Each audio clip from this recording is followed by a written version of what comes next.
E aí, manos e manas, tudo bom com vocês? No vídeo de hoje, a gente vai falar um pouquinho sobre a minha universidade aqui na Coreia do Sul, que é um conteúdo, que eu já tô há muito tempo tentando trazer. Mas enquanto eu não estiver estudando aqui, não tinha como fazer conteúdo de estudo. Então agora, dá pra falar, porque eu vou começar a estudar.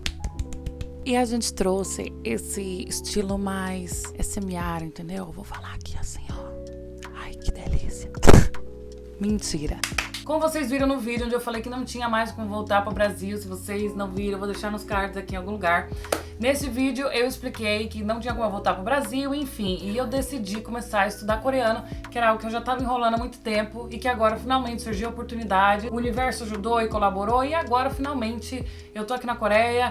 Apliquei para o visto de estudante de língua coreana, que é o visto D4, e vamos começar a estudar. Ai, Thaís, mas eu achei que você já falasse coreano. Nossa, mas você tá aí há tanto tempo e ainda não aprendeu coreano?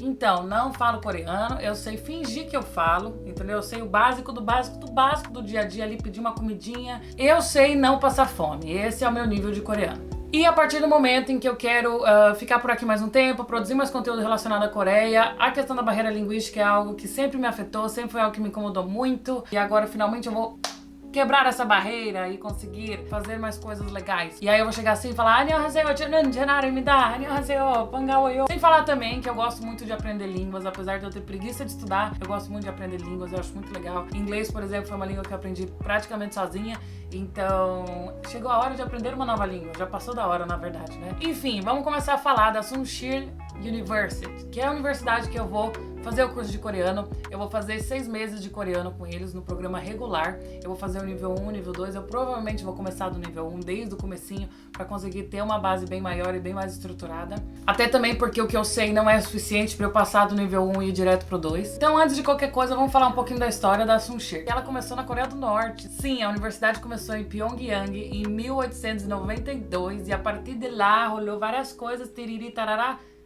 veio para Seul. Então, por esse motivo também, a universidade tem toda uma proposta e todo um moral, tipo, pró-unificação. Eles não são uma universidade grande, se você comparar com outras universidades aqui de Seul, mas o campus deles é bem grandinho, porque eu já andei por lá, já me perdi, tem escada, tem que dar uma volta. Aí eu falei, meu Deus do céu, campus é outra coisa, porque quando eu me formei no Brasil, eu fiz uma faculdade pequena, um predinho e tal, 7 andares, e aí o que acontece? Eu não sei o que é um campus universitário. Chegando aqui, a gente vê o que é um campus universitário, entendeu? Nesse vídeo eu não vou falar muito sobre os cursos de graduação, mas já adianto que eles têm vários cursos de várias áreas e a gente pode falar sobre isso no vídeo mais pra frente. Então o foco vai ser falar um pouco mais sobre o curso de língua coreana, que é o que eu vou começar.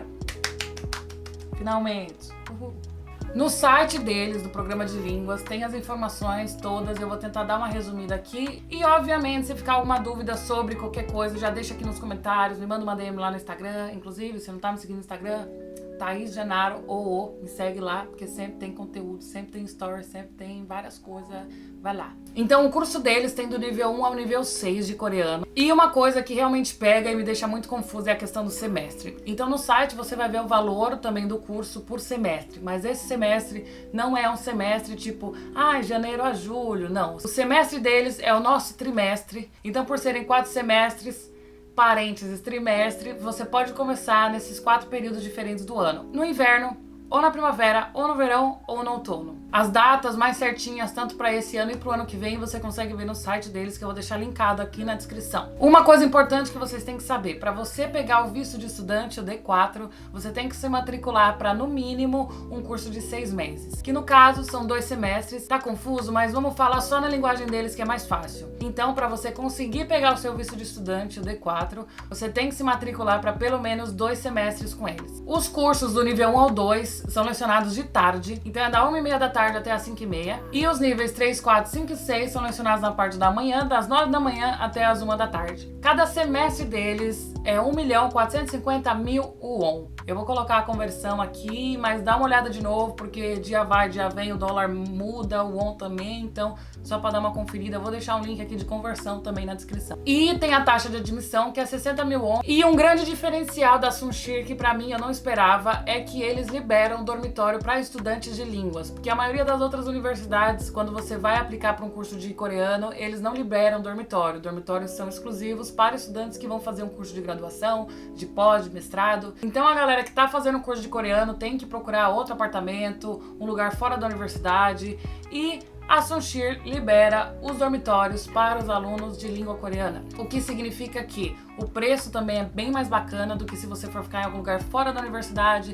então vale a pena dar essa olhada também. Os valores também estão lá no site deles, tem todas as informações sobre as acomodações e os tipos de acomodações lá no site. E outra coisa muito legal é que além das aulas de coreano normais, a gente tem algumas atividades gratuitas também. 2 vezes por semestre a gente tem uma atividade cultural que a escola organiza pra gente, que pode ser um passeio indo pra um parque de diversões, tipo o Everland, ou em algum museu, alguma atividade mais cultural. Se tem uma coisa que eu adoro, é quando a bateria acaba. Eles também têm aulas preparatórias para quem quer aplicar para o TOPIK, que é a prova de proficiência de língua coreana. Então eles já têm aulas dentro do programa específicas para isso. Algumas outras coisas que a universidade também oferece é um serviço de conselho para os estudantes. Então eles ajudam com qualquer problema que a gente tiver com relação aos estudos aqui, para ajudar também os alunos que vêm para cá, é a primeira experiência no estrangeiro que eles estão tendo. Então qualquer dificuldade eles podem falar com alguém da universidade, eles vão ter esse suporte em inglês, lembrando, em inglês eles vão ter esse suporte. E eles também têm o Buddy Program, que é basicamente você poder praticar já o coreano com nativos, estudantes da universidade mesmo, fazer amizades, participar ali dos rolês com coreanos da Coreia do Sul, então dá pra fazer uns amigos, já dá pra ir praticando coreano. Ai, que delícia, todo mundo gosta. E uma outra coisa que eu achei muito legal deles, que eu fiquei sabendo só no dia quando eu fui lá fazer uma visita, é que eu fazendo o programa regular de coreano deles, a partir do momento que eu consegui o nível 3, né, de coreano com eles, eu já posso aplicar para fazer a universidade com eles. Então eu posso aplicar para fazer um curso, uma graduação. E é algo que eu tenho interesse, porque eu sou formada em produção multimídia, como eu já falei. Foi um tecnólogo, então eu fiz em 2 anos. E a minha ideia é fazer agora mais 2 anos e fechar como se fosse um curso bacharel. Então eu penso em fazer mais 2 anos focados já em audiovisual, cinema, que é a área que eu tô pendendo mesmo e é o que eu mais gosto. E outra coisa que eu quero falar é sobre localização. A Sunshir, na minha opinião, ela fica super bem localizada. Não é difícil de ir para qualquer lugar, porque ela fica no meio, embaixo. Ela tá embaixo do rio, no meio. Então você consegue ir pra qualquer lugar, porque você já tá no meio. Vai ficar um pouco longe se você quiser ir muito ao norte, no outro sentido, mas em compensação é muito bem servido o transporte aqui, tanto o metrô quanto o ônibus, então não acho que isso seja um grande problema. Mas, na minha opinião, a universidade fica numa localização bem legal, bem rápida para chegar nos principais pontos da cidade também. Como eu ainda não comecei minhas aulas, esse vídeo foi mais para introduzir mesmo, explicar os pontos principais da universidade. E em breve vai ter mais informação sobre a universidade, meu dia a dia como estudante aqui, vai ter muito conteúdo. Mas se você já está super interessado, já quer começando a se preparar, links na descrição. Se tiver alguma dúvida muito específica, pode mandar lá na DM do Instagram, que eu consigo responder um pouco mais rápido. Em breve eu vou conseguir trazer para vocês todo o material informativo deles em português, então aguardem, aguardem. Espero que vocês tenham gostado desse vídeo. Como eu já falei, vai ter muita coisa de vida na Coreia, universidade, estudo. Se você conhece alguém que tem interesse sobre esse conteúdo, dá aquela compartilhada, né? Que me ajuda a continuar produzindo conteúdo pra vocês. Então, é isto. Recado dado. Se inscreve no canal se ainda não se inscreveu. Deixa o joinha nesse vídeo. Me segue no Instagram e a gente se vê no próximo vídeo. Um beijo e até a próxima.